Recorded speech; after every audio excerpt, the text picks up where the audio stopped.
September 6, 1914. I am alongside our French allies. The German army is deep in northeastern France. We are all exhausted from our retreat to the south of the Marne River. Our commander, General Joseph Joffre, ordered an attack on the German army at 6 a.m. Many soldiers died in the fight, but we succeeded in creating a gap between the 1st German Army and the 2nd Army. I still can't get over the horrid images and sounds of death everywhere. Bullets seem to shoot from nowhere, and it's only a miracle that I'm still alive. I only wish that this war will not last too long.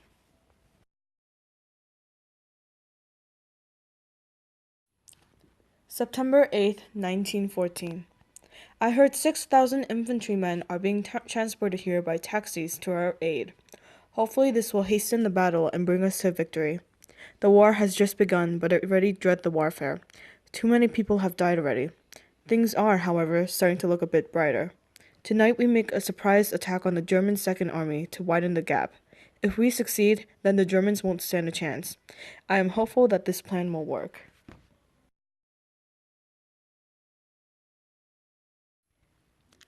September 10, 1914. The Germans have finally retreated.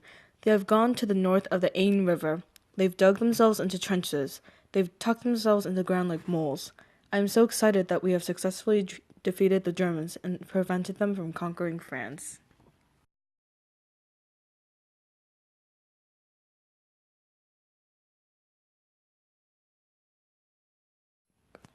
December 24th, 1940.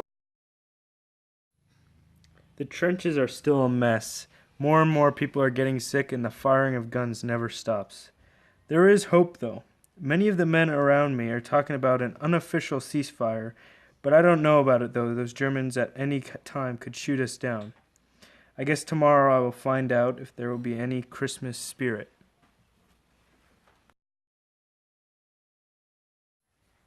December 25th, 1914.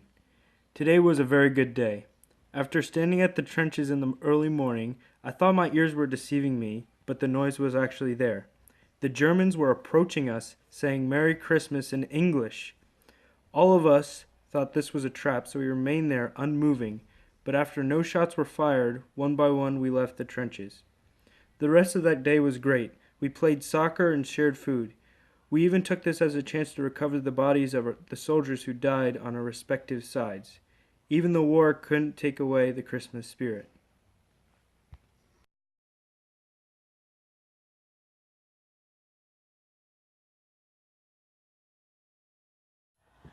March 18th, 1915. Today we decided to begin our naval journey to defeat the Turks for the Dardanelles Strait. The lads and I are hoping to connect supply routes with Russia. We boarded the naval ships and headed to the waterway. We began firing when 3 of our nearby ships sank from hidden mines in the water. All of a sudden, the lads and I began running onto the beaches of the Gallipoli Peninsula under General Hamilton. We could no longer move forward.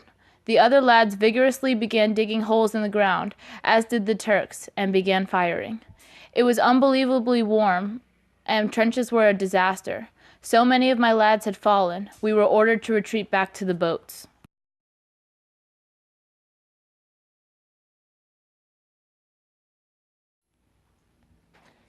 February 21st, 1916. Today changed everything. I woke up today thinking it was going to be another day in these horrible trenches, but it was far from it. The Germans out of nowhere opened fire all at the same time. Many of the men around me fell, and I am lucky to be alive. Tonight, I do not know how I'm going to sleep. I have a really bad feeling about the next couple months.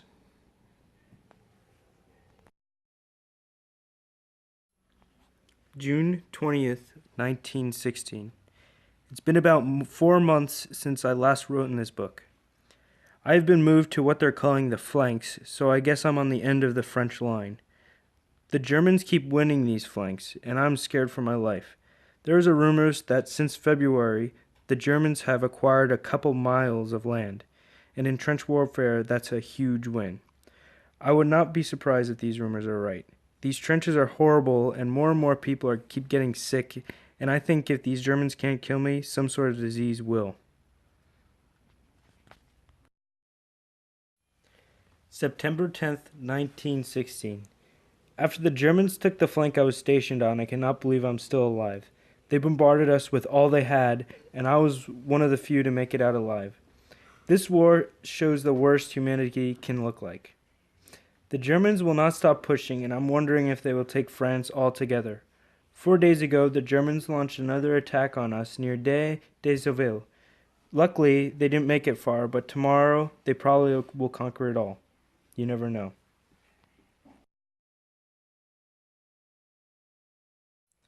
October 20th, 1916.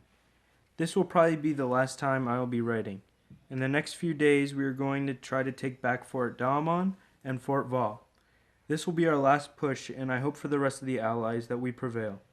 A lot of the men, including me, feel nervous about this attack, but we have orders and we must execute them. I'm being called out to get in the line, so I guess we are moving out.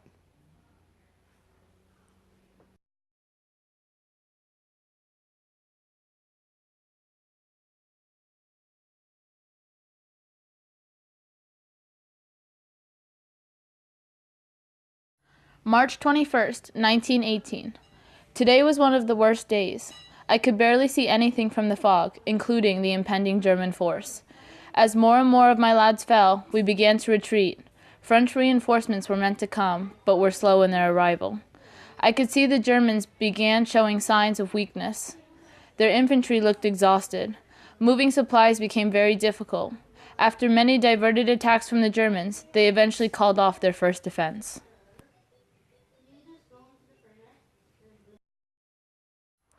April 9th, 1918.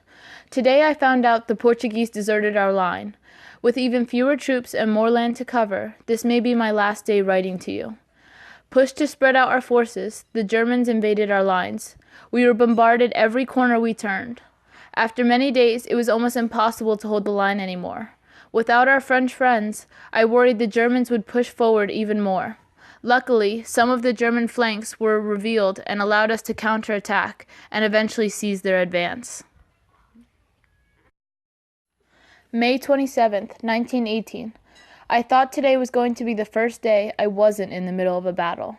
With little surprise, the Germans arrived in full forces. Everywhere I turned, a German fleet was approaching. Our lines began collapsing, leaving us badly wounded. I realized our collapse offered the Germans an opportunity to approach the Marne River and eventually Paris. June 9th, 1918. Today we stopped to reconvene at the Matz River. I was warned of an avoided German attack by the French a few miles away. As I received the news, German troops began invading. With wounded soldiers and diminishing supplies, we had begun to lose all hope when French reinforcements halted the advance and forced Germans to retreat. At the front of the battle lines, without the French assistance, I may not have survived this assault.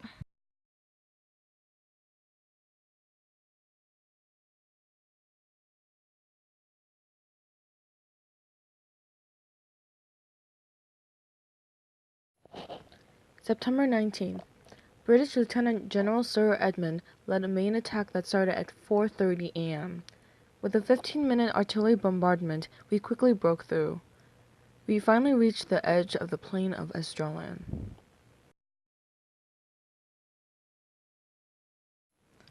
September 20th, 1918. We advanced down the valley and captured El Afol and Bessian. We almost captured Limon von Sanders, but he escaped, most likely while we were searching for his headquarters. I suspect that the approach of the British cavalry alerted him. But we still successfully destroyed the Turkish 8th Army and stopped the 7th Army from escaping. They tried to retreat, but the railroads were blocked and their only escape out, east of Nablus, was also blocked by air power. Allied aircraft caught them, and bombing soon blocked the road. We captured the survivors who scattered into the hills and found over 1,000 vehicles abandoned on the road.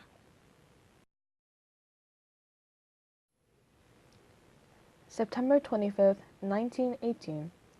Le Mans deployed a rearguard to hold Semanque on the Sea of Galilee.